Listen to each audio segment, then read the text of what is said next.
Ubeka joy. Oh, enable. Everywhere. I'm like a Dumita call, one call. One or Janet. Kakola Janet. Where my could that did you take no yai? Olamipa. Hey, Nabogon. Oh, Chijala make us a cake one. Oh, look again. Oh, man, I came to me to know here. Pammy no colamiane. Hey, go on, they go now. I'm a pushor of all. Ubeka Mdalekadoro Kakidaki Fito me you come me de baby better yarumi. And actually, they all let me come. The wake day. A German can Italy bar familia, acha like Ibodu Martin. And get echo in a or Ilotinia town by you. To do me make away me make Joya, Kaki yet time or Cameyin. Echo. Okay, echo de kill. Kilo, Echo and echo. Calling a my child. Unketation of black Abbey. But I mean, I can do my bullet. Each baby that I can make or do get on alone. Kick back alone. And I let a queen me. Queen me. Oh,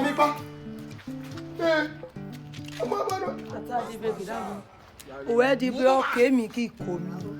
I'm not Nadia. Nadia, I put your boy. You are so baby there. Or you want company, you know.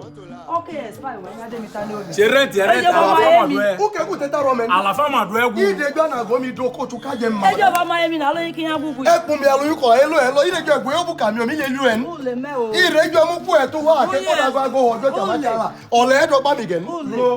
Hello, you know, looking for them here, a quadru for kilo. Count kilo. Hello. Ichibo sing what I am. Yeah, ma give la bade te boli kodo. Ba ke o gun ma o je si. Ma boli le kun ya go bia le. Ola bon na ke ele. No, don't ma gbọ́ le ko so. Without.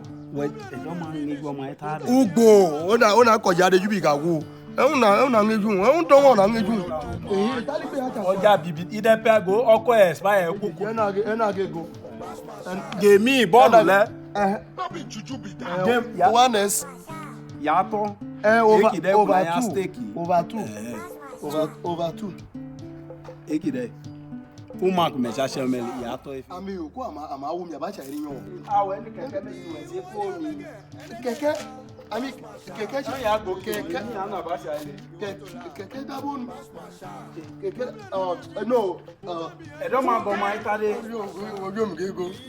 O se ke ojo le ka gini se nkan oko emu expire kunye mi eyin akwe mi go na awun je bi eku eje gadi bi mi ke ko mi ko leba iche ka we ya la lo mi o mi ja go no ale ku ko mu ya ga iche ka we la lo mi ja ge go o we onde do ma agwegwo he oya bibi de ko la so go each level na ka ugbo ki o ugbu ide Singelity side already.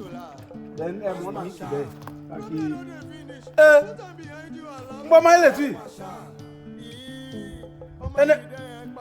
Ba go. You believe with me you. You dey mi ru fia mane ha. E mane no ni agbero bi mama ma chu fedo. Fede ajojo jile. O mi le ku ma no ma e mi rege ko mi ku ke call awon eno mi le ko mi ku e. Omi ku go ku e ke ma di yin ni. Ide akodi ni agba abami le ika. Bí akílẹ̀ tápa wọ ìyàlẹ̀ ọmọ ẹ̀nà yìí yìí òyìn ọ̀gẹ́gẹ́ mi ọmọ ẹ̀nà yìí ojú ẹ̀ tápa wẹ́rọ ọmọ akẹ́ ẹni pọ́nà báṣì kó ẹgbẹ́ òun náà òun kà kọ́ mi kú ẹ́ o òun kà kọ́ mi kú ẹ́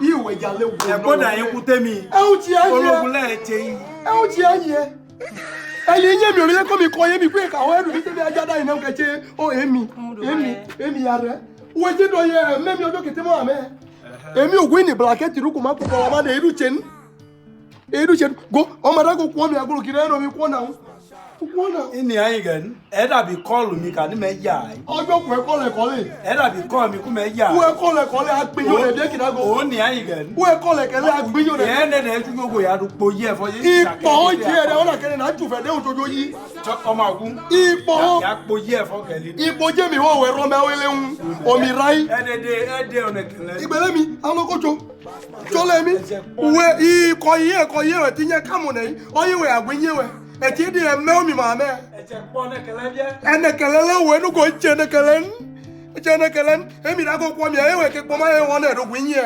E ke po wa e no mi mo ti yan. Omi yan ka ho e ki ko. Da bu e pa ni.